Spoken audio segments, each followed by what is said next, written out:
Well, it's Saturday. Must be a week of meals. Hello family, welcome back. If you're new here, welcome. I am Vicki and you're with Grammy in the Kitchen.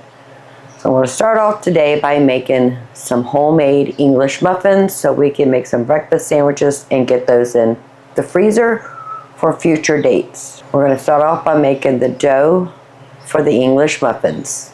Let me tell you all the components. We have 2 3/4 cups of flour with 1 teaspoon of salt. In here I have 3/4 cups of milk and a 1/2 cup of water that I microwave just a little bit just to bring the temperature up. We have 3 tablespoons of butter, 2 tablespoons of sugar, 2 1/4 teaspoon of yeast, and 1 egg. All of this needs to get put into the milk. So we got our warm milk and water mixture. Let's go ahead and add the sugar, the yeast, 1 egg,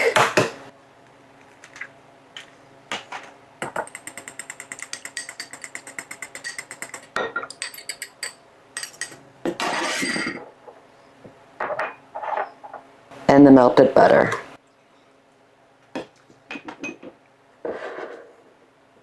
So that is our liquid. This is our dry ingredients.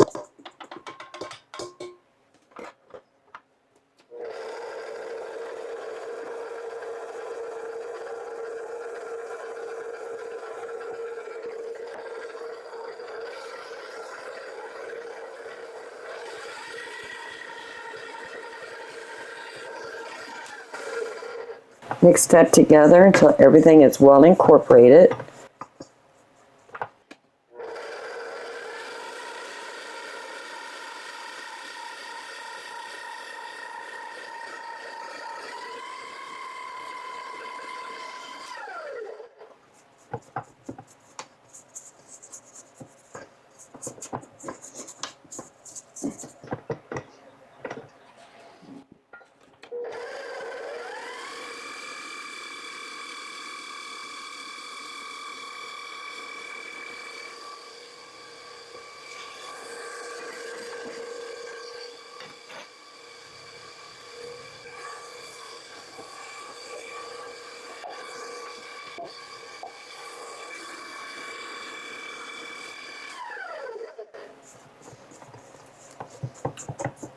It looks a little too loose. I am going to add another 1/4 cup of flour. Let's see if that firms up just a bit.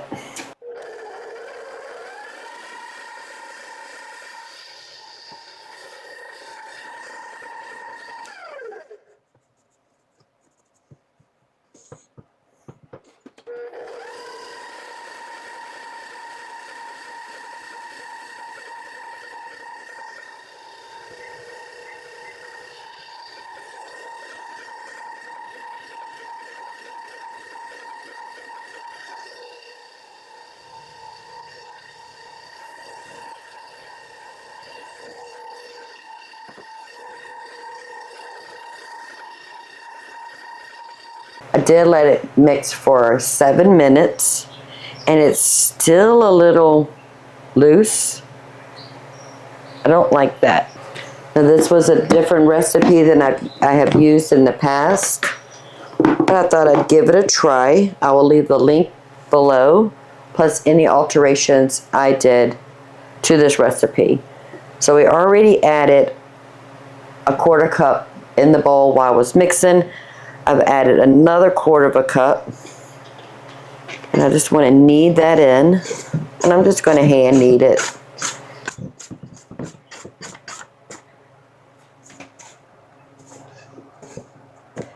There's a lot of flour at the bottom of this bowl. I am not happy with that.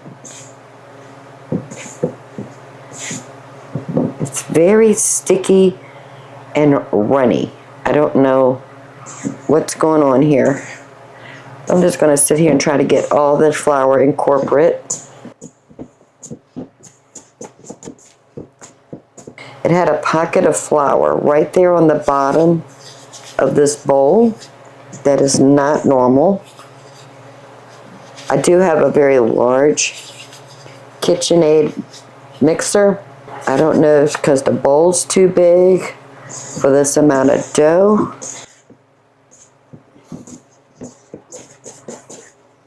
It's starting to come together.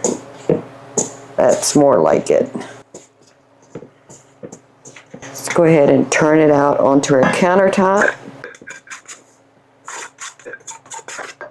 See, it's very sticky.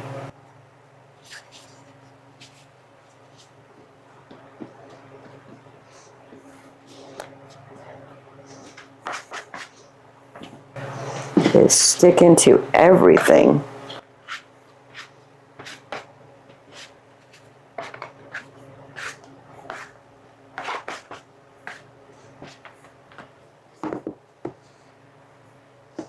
All right, maybe another 1/4 cup. So we did 2 3/4. I've added another 3/4. So we're up to 3½ cups of flour.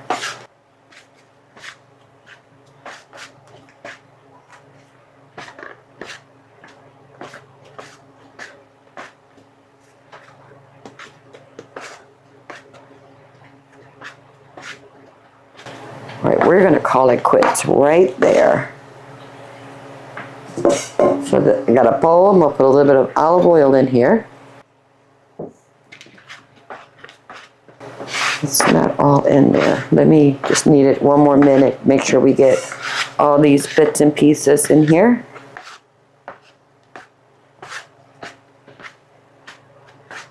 I feel like half the dough is still attached to me.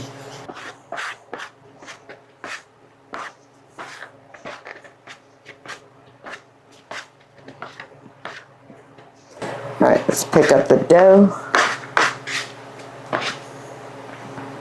Probably should have oiled my hands. Put it in the bowl.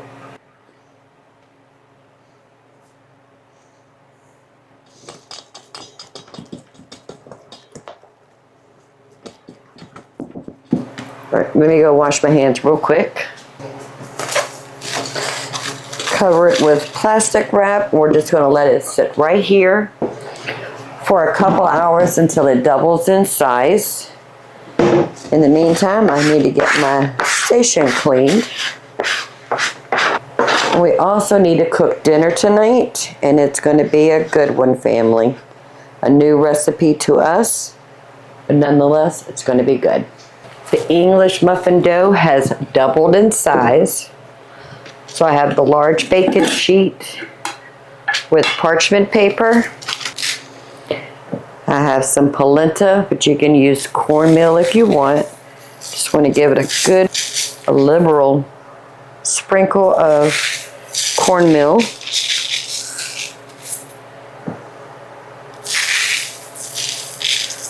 That should work. And now we need to work on our dough. I do not have biscuit cutters, so I'm actually using a canning ring. This is the standard canning ring. The recipe says you should get about 14 3-inch biscuit cutters of these English muffins. But this is actually, well, this says it's 3 inches. But we did add more flour to it, so it's a more volume. So it might give us a little bit more. Let's put a little bit of flour on our surface.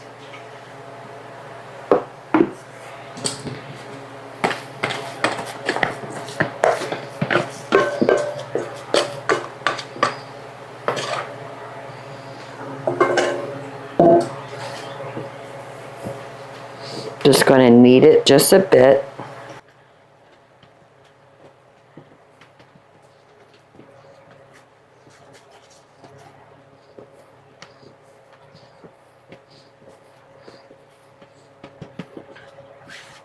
A little bit more flour.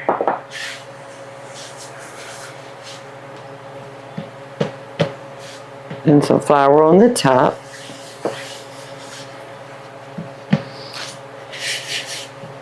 Let's start rolling it.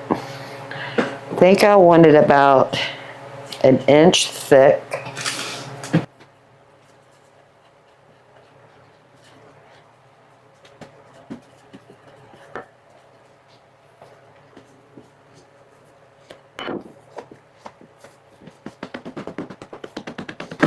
And I'm gonna let it sit here for a few minutes just to relax those glutens. Only because we need it for a minute and we got those glutens to activate it. So I'll come back to it in about 5 minutes. All right, let's try it again. Oh yeah, they're relaxed now a little bit. Maybe a half an inch will be better. So we're gonna roll it out to a half of an inch.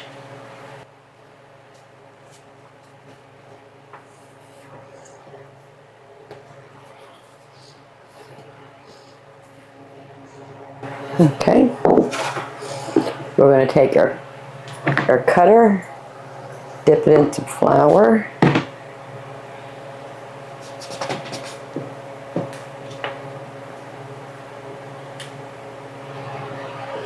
and put it on the parchment paper.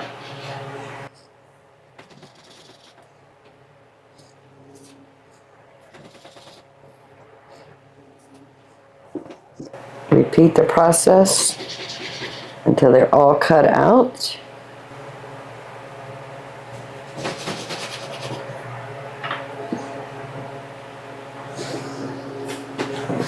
Take the leftover dough, knead it together.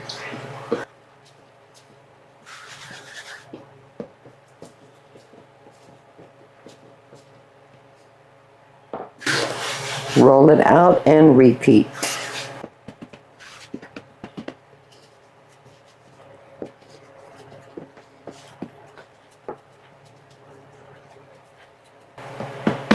Need to let the glutens rest for a minute.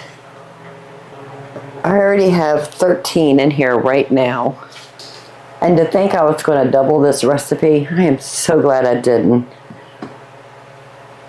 I think we're going to have enough. Just have to let it rest just a few minutes to relax those glutens.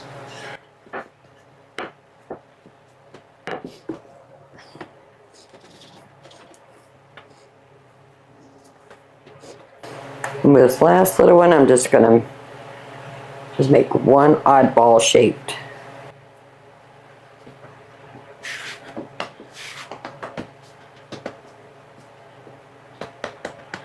Right, I ended up with 20. One huge one, 19 normal size one. Now this needs to rest for about 30 minutes before we start cooking them. So I'm just going to cover it with a towel. And in the meantime, I'm going to get my station cleaned up and we're going to go ahead and get started cooking these on the stovetop.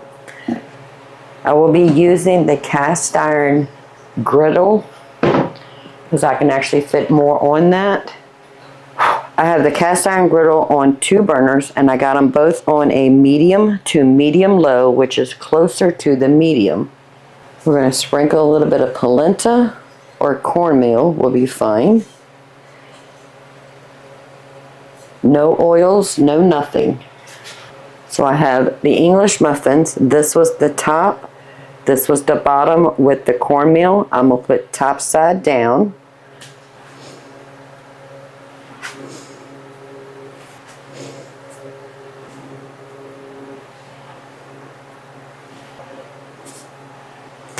Since we ended up with 20, I'm going to try to get 10 on here now. And then on the second batch, we'll do another 10. Perfect. And we're going to cook one side for 5 to 6 minutes. We'll flip it, cook the other side for 5 or 6 minutes. You can already see them starting to puff up. That is so pretty. And you can cook these until they reach the darkness or the color you want. And if they're not done on the inside, that's not a problem. Just put it on a parchment paper lined baking sheet and just bake it for about 5 minutes in a 350-degree oven until the inside gets done. But what we're trying to do is we're trying to cook them as well as add some color to the English muffins to get that signature English muffin crispness on the outside. Look at that, family. Oh, it's beautiful. The ones to the front are not ready to turn. We turn the back down just a little bit. Keep the front on the medium to medium low. Okay, now we're going to cook it on this side for about 5 to 7 minutes. Go ahead and take them off, and I don't think they're done. Like I said, we can finish it in the oven. But I don't want them to get any darker.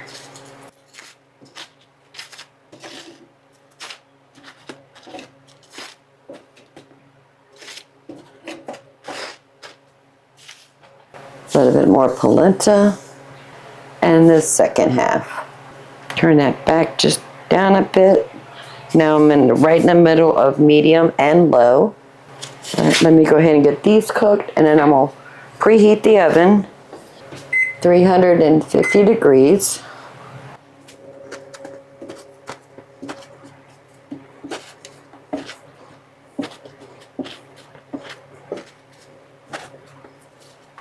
I know they're not done because it's very spongy on the sides, but I don't want them to get any darker. Let's go ahead and remove the last 10.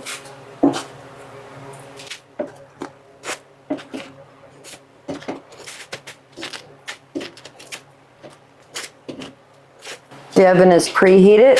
Let's go ahead and put these in there, and we'll check them in 5 minutes. 10 minutes at the most. The English muffins are done. I'm hoping. We'll find out in a minute. So I did them for 5 minutes, but I opened up that funky one, you know, the leftover dough one. It wasn't quite done, so I extended it for another 10 minutes. So they've been in the oven for 15 minutes. I'm going to leave them right there on top of the stove to cool off.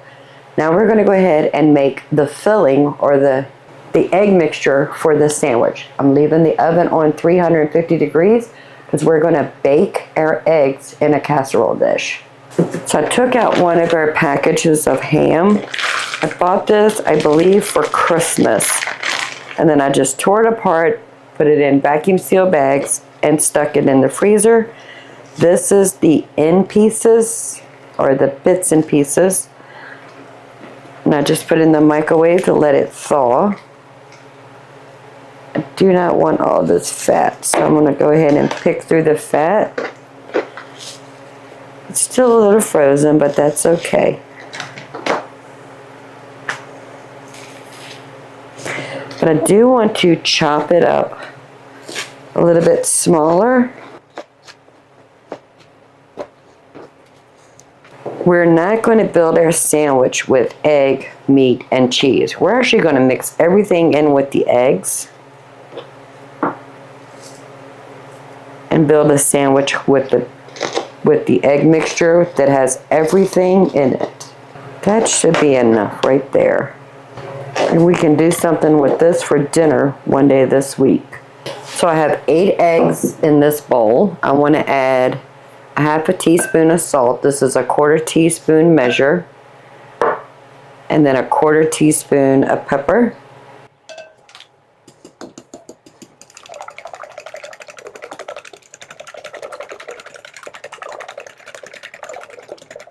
So I have a casserole dish. I do want to coat it with a little bit of avocado oil.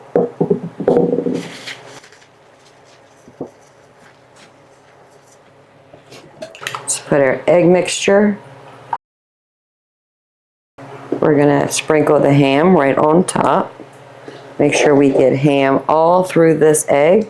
So we'll have ham on all the English muffins. Maybe I'll do just a tad bit more. I do want to have it with high protein, so I do want to add just a little bit more ham. And I have some pepper jack cheese I took out of the freezer. It's still a little frozen, but that's okay. Just sprinkle that right on the top.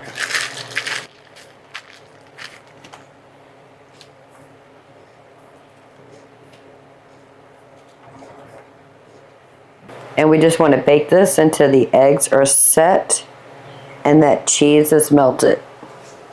The eggs mixture is done. It did take 38 minutes. I want to go ahead and get it out of this pan, and this pan is super, super, super hot. So I'm trying to break it and release it from the edge. All right, let's see if we can get underneath.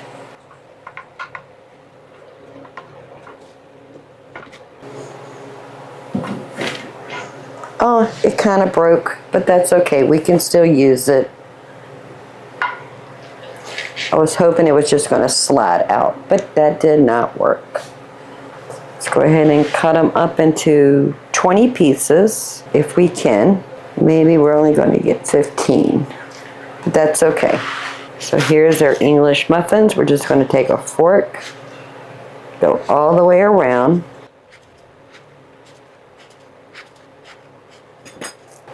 Open it up. Let's put one of our squares. And we have one sandwich done. Let's go ahead and finish all of them. Well, the 15 we have here. Look at that, family. All that nooks and cranny. Beautiful. There is nothing more satisfying than making something that you know you can buy, but you can make it homemade with healthy ingredients, with none of the additives. Very rewarding. You can buy English muffins, no problem. You can also make them. You can buy already made frozen breakfast sandwiches, super easy. Or you can make it yourself and control the ingredients. Do you want to eat one of these for breakfast? Just a plain one. Put a little bit of butter. Put a little bit of blueberry jam that we made at Amanda's house last week. Or, well, actually it's been 2 weeks ago.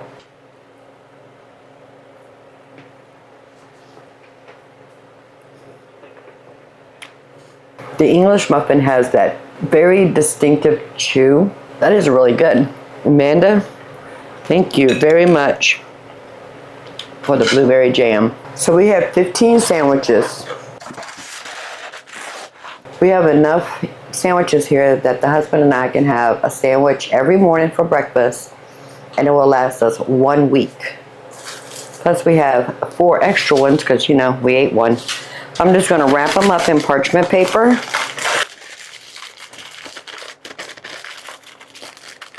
And all we have to do is take them out of the freezer the night before, put them in the refrigerator, let them thaw, and then we can just put this whole thing with the parchment paper in the microwave to heat them up.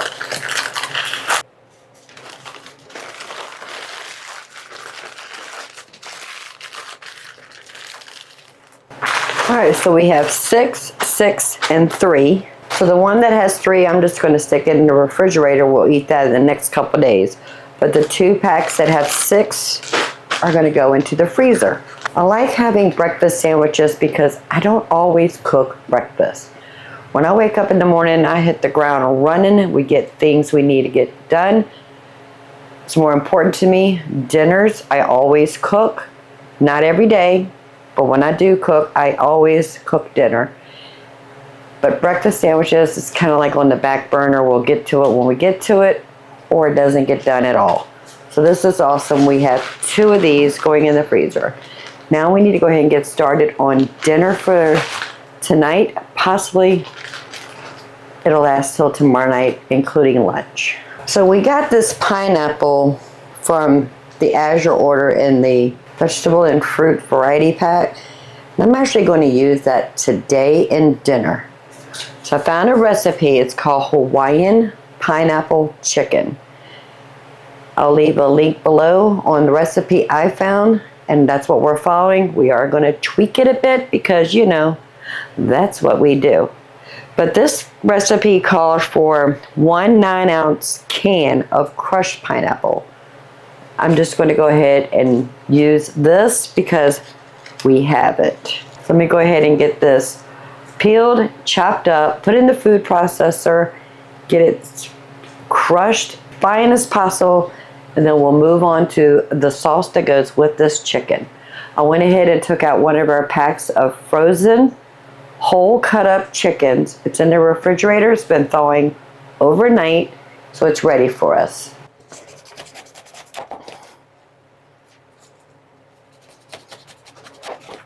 I'm cutting the top and the bottom off, and then we're just going to go down the sides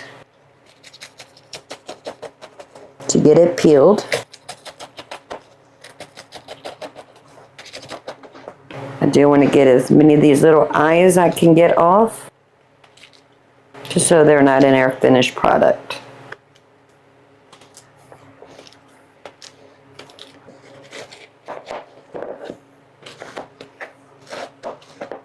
And I'm removing the core.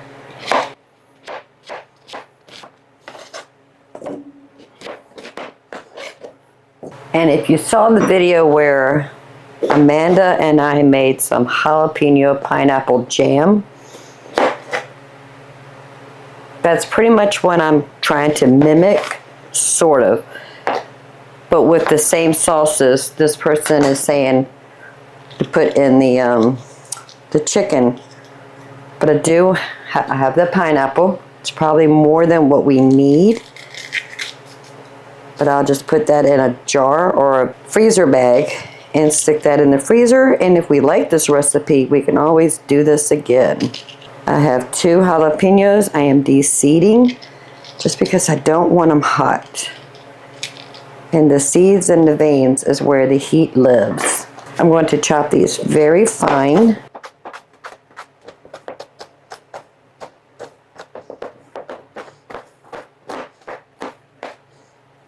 So I have a 1/4 cup of butter melted on the stove. I got a 1/3 cup of ketchup and a 1/4 cup of sugar. And we just want to mix that until the sugar dissolves, which should take about 5 minutes. I want to go ahead and add our chopped jalapeno.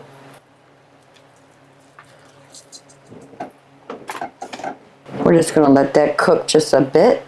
So in here I have 1/4 cup of vinegar, 1 teaspoon of salt, 1 teaspoon of soy sauce. I am using a coconut aminos, and a 1/2 teaspoon of Worcestershire, plus 2 teaspoons of cornstarch.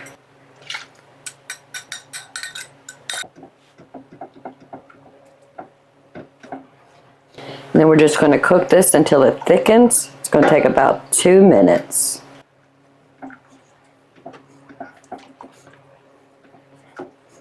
So as sauce has thickened, I have 1 1/2 cups of our pureed pineapple.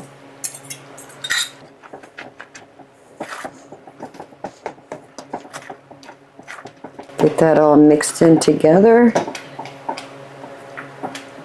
and let that cook for about 2 minutes. We have 1 of our cut up whole chickens minus the chicken wings. I do want to give it just a little bit of pat dry. And we're going to put bone side down.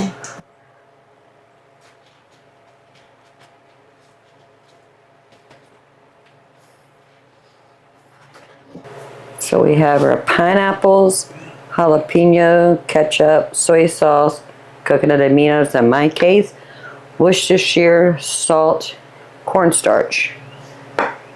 Going right on top. Oh wow, that smells so good.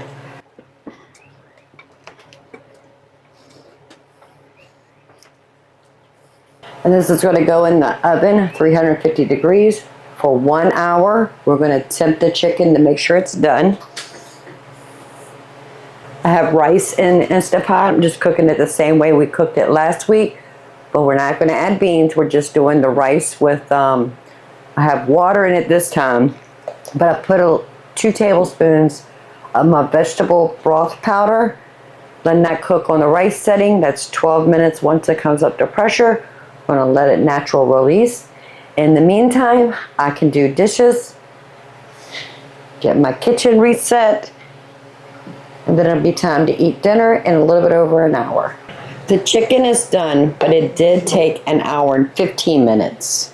I tasted the sauce. The sauce needs a little bit of salt, but I want to thicken it up. I know we have cornstarch in here, but it's not thick enough for me. So I'm going to remove it from this pan. So take the chicken out. It smells really good, family. Simple ingredients. And if you have canned pineapple just sitting around in your pantry shelf, it'll come together faster.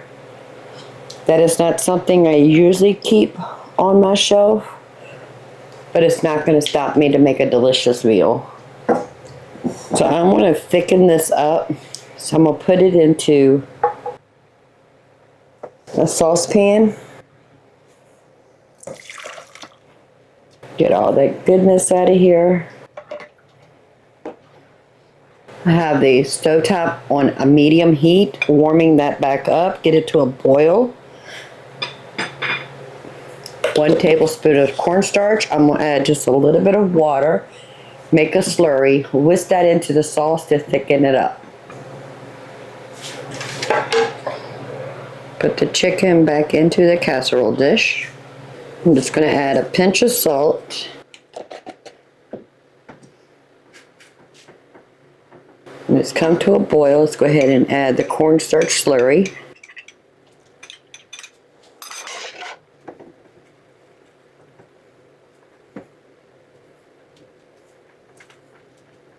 Oh yeah, that's thickening up beautiful now, family. Now I'm going to pour this on top of the chicken.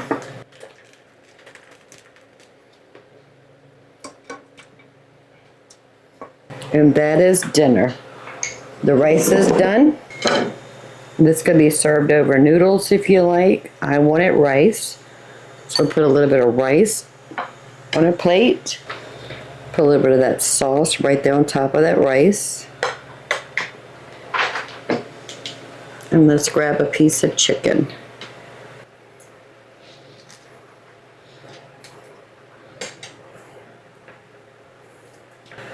Let's taste the chicken.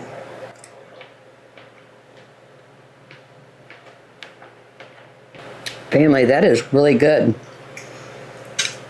Some rice with some of that sauce on it.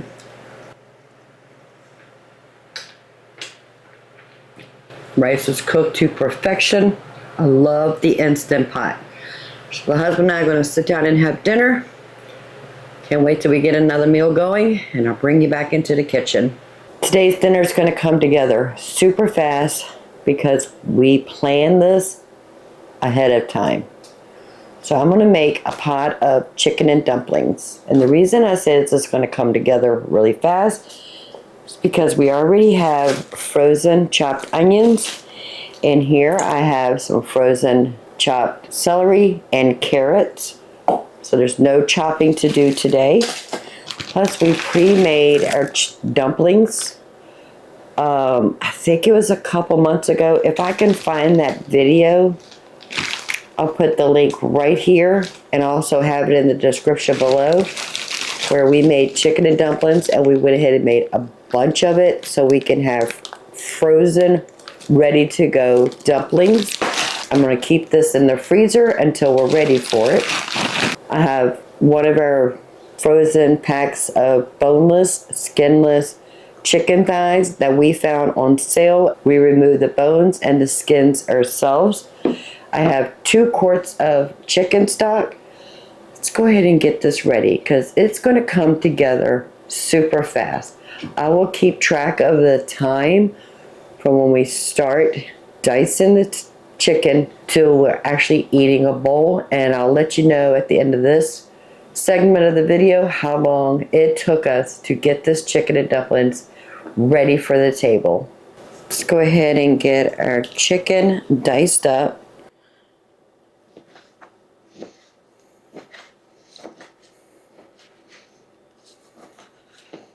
I'm probably cutting them anywhere between a 1/2 inch to 3/4 of an inch, just so it fits on a spoon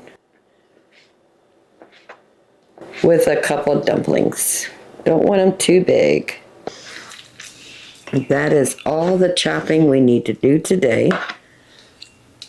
Let me get my hands washed. The Dutch oven on the stovetop. I'm going to drizzle with a little bit of olive oil.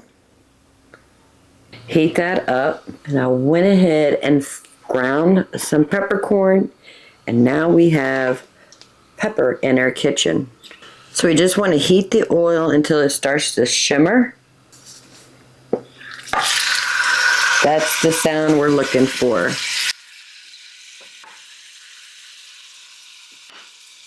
And we season in layers. Let's go ahead and put some pepper and some salt. Just going to brown that a bit, and then we'll add the vegetables.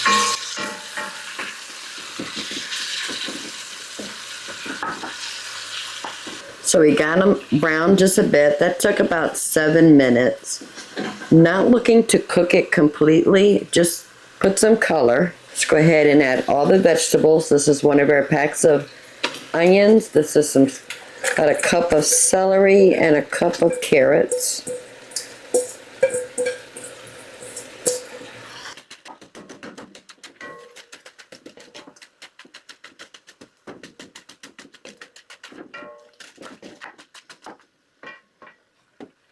Now the chicken has rendered some liquid, which is going to help cook the vegetables.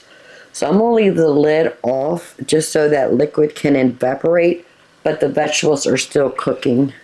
We are 30 minutes into this chicken and dumpling recipe. Once I add the vegetables, they've been cooking for 16 minutes, and it did render off a lot of liquid because they were frozen vegetables. The chicken rendered a lot of liquid, and I'm just letting it reduce. I have it on a medium heat, and I'm just waiting for all that liquid to get evaporated. The vegetables will be nice and soft. The chicken will be done. And then we can add our chicken stock once we have no liquid in here. So we are 30 minutes into it, and we're almost ready to start building the remainder of the soup, and that is adding this chicken stock. Once the chicken stock gets hot, then we can add the dumplings. Okay, we are good to go. Let's go ahead and add our chicken stock.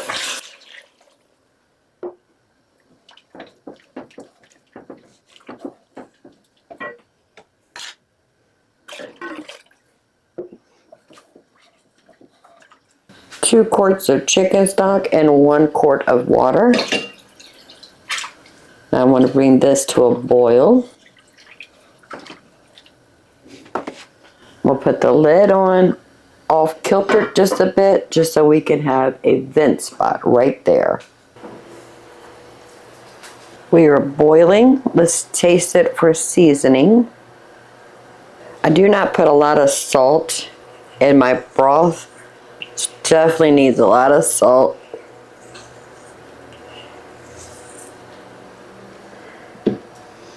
And a little bit more pepper.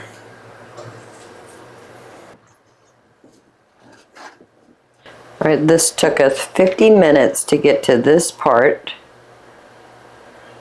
Much better. So I have one of our bags of dumplings. Do want to add those in without them clumping up together.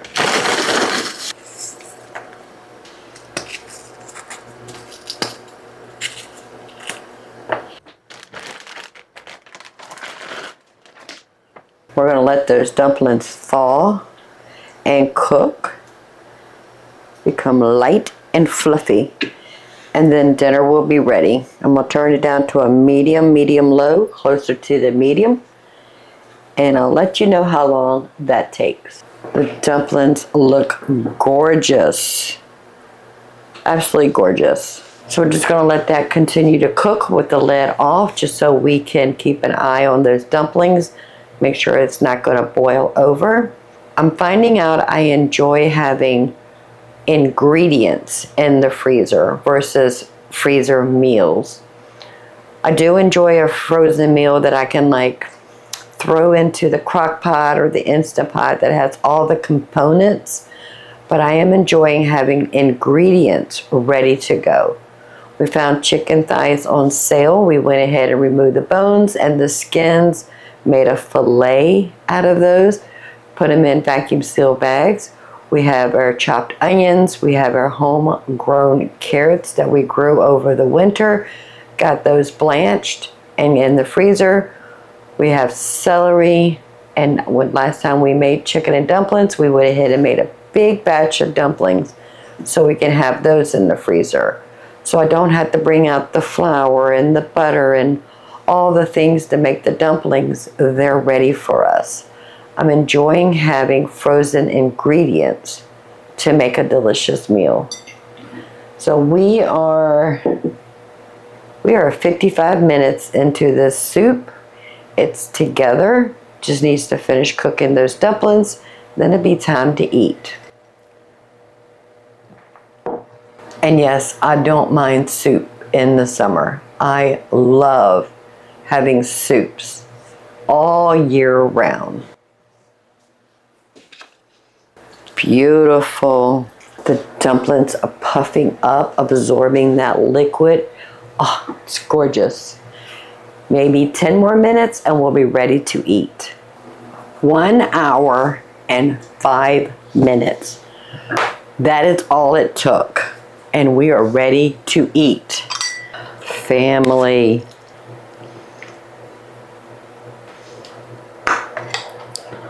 Simple ingredients. Absolutely gorgeous. I do enjoy just a little bit extra pepper in my dumplings. It's going to be super hot. Those dumplings are cooked through. They're fluffy, they're light and airy. Absolutely gorgeous.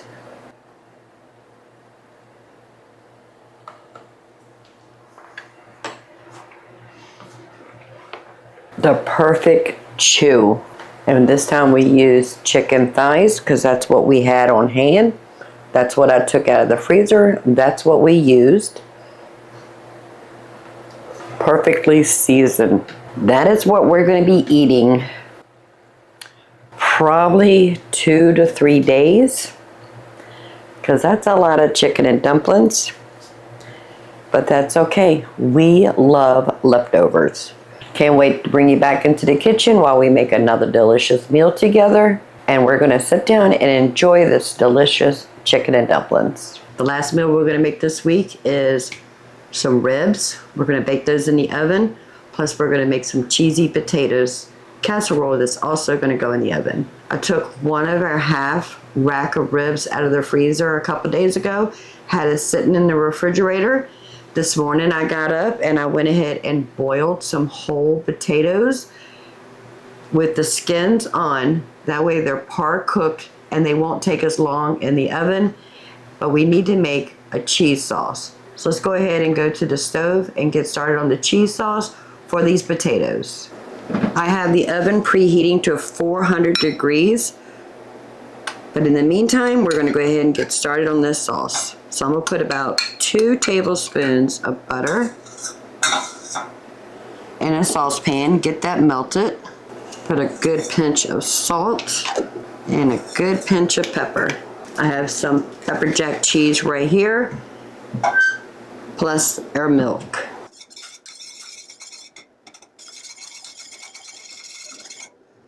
I'm not going to bother making a roux, which is a flour and a fat, because there's enough starch on those potatoes to thicken this sauce up. I put about a cup of milk in here.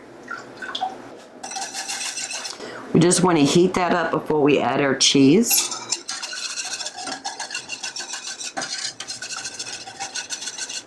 So I was looking into the refrigerator to see what else we had in here that we needed to use. We're going to use that pepper jack cheese that we had in the refrigerator. Plus I found a little packet of Parmesan cheese. We're going to go ahead and add that. Early this week, I had made some homemade mozzarella because whenever I have milk that we haven't used and it's time for me to pick up milk again, I'll turn that milk into mozzarella. If you're interested in how to make homemade mozzarella, I'll put a video right there and also in the description below to show you how I make mozzarella. That way I'm not throwing my good quality raw milk down the drain. I'm actually repurposing that to make homemade mozzarella. Plus I turn the whey into ricotta cheese, and then the whey from the ricotta cheese, I water my tomatoes. So I have no waste when it comes to my raw cow milk. But this is some homemade mozzarella that I just chopped up into little small cubes. We're going to actually put that on top of the potatoes as we bake them. Go ahead and add the pepper jack cheese.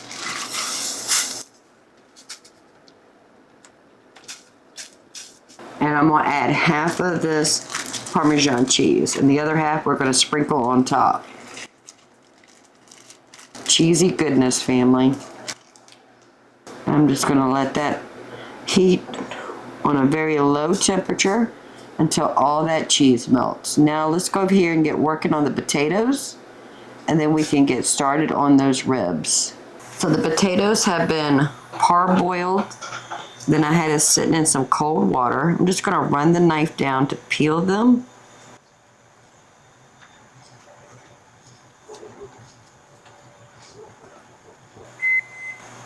Oven is up to temperature. These are some russet potatoes that came in our variety pack that we ordered from Azure last month.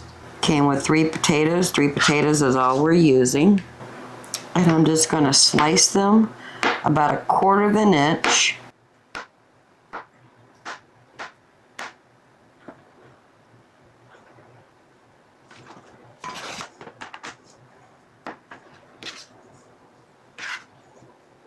Let's taste our cheese sauce and see if it needs any other seasoning to it.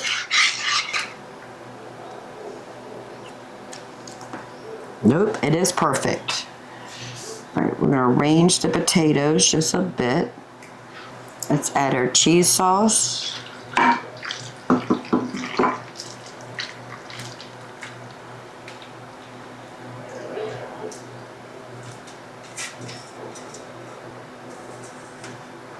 Sprinkle the remainder of this Parmesan cheese right on top.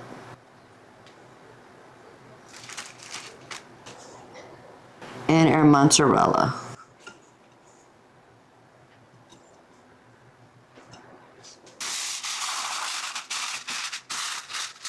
Cover it with aluminum foil. We're going to put this in a 400-degree oven.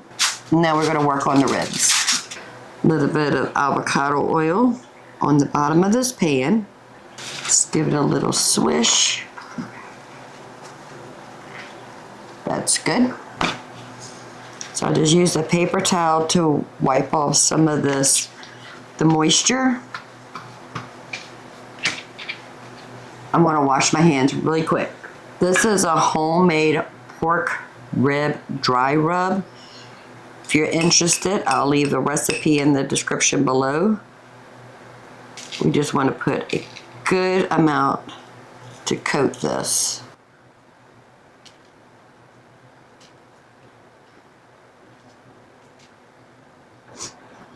Pat that in. Season side down. And let's go ahead and season the other side. Pat that down. Wash my hands again. Cover aluminum foil, and again, 400-degree oven. And just like that, we have dinner cooking. Took all of maybe 10 minutes. Not counting cooking those potatoes. The potatoes probably took 20 minutes. So we'll say 30 minutes. It took us 30 minutes to get dinner in the oven. Now we're hands free. We need to let that pork cook up to a temperature of at least 165 degrees. 195 to 203, that's where the flavor is. So we're gonna reach the 195 degree. We're gonna leave it in the oven. I'm thinking about 45 minutes to an hour, but I will let you know. This is a perfect time for me to get my counter cleaned up and get those dishes right there washed. And in an hour, we're having dinner and a clean kitchen. Let's check the temperature of the ribs. We're trying to reach 195 degrees. Go in the middle. Try not to hit a bone. Perfect. And the potatoes look gorgeous. So I cooked them both in a 400 degree oven with the aluminum foil on for 45 minutes. Then I took the aluminum foil off both casserole dishes and baked it for another 15 minutes. And we're done. I do want the ribs to rest before we cut into them, but I do want to remove it from the pan. I am not going to throw that sauce away. We can use that as a dipping sauce. So I have a little bowl right here to put the sauce in. Oh, they smell so good. I'm going to tint it with the same piece of aluminum foil and let it sit here for about 10 minutes, and then we're ready to eat. But let's try some of this potatoes. Perfectly cooked and so cheesy, family. Oh, that mozzarella baked right there on the top. Melted. You can see the peppers from that pepper jack cheese.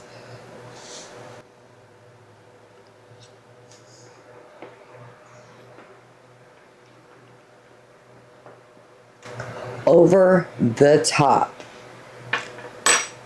All right, give me about 5 more minutes on this rib. We'll cut it up and we'll go ahead and have dinner. So I like to cut them in twos.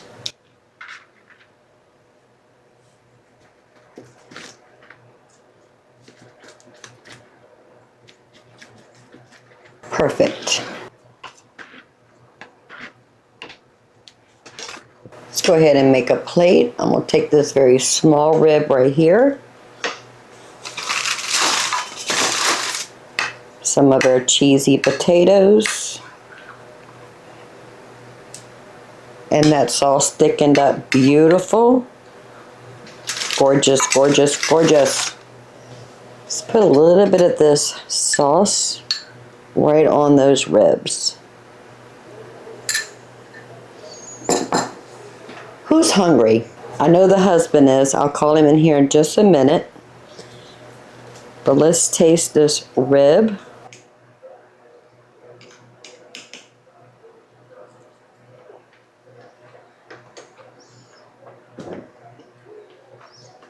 Perfectly seasoned.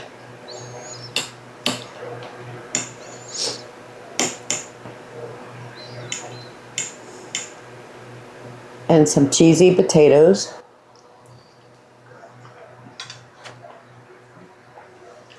So good. You don't have to buy those boxes of like scalloped potatoes or gratin potatoes with those dehydrated potatoes in it. If you have the ingredients in your house, in your pantry, in your freezer, you can make a healthier version of those boxes with ingredients that we know, with ingredients that we trust. We don't have natural flavoring, artificial flavoring. I've told y'all before, the people that come up with those ingredients are very secretive of what's in those. And it cannot be a coincidence that cancer rate, heart disease is skyrocketing right now because of the processed food that they're selling us in the grocery store. Get in your kitchen. Make the things your family enjoys. Tweak it just a bit. with real ingredients. It can be done. That's enough rambling. So I just want to say thank you very much for hanging out with me in the kitchen this week.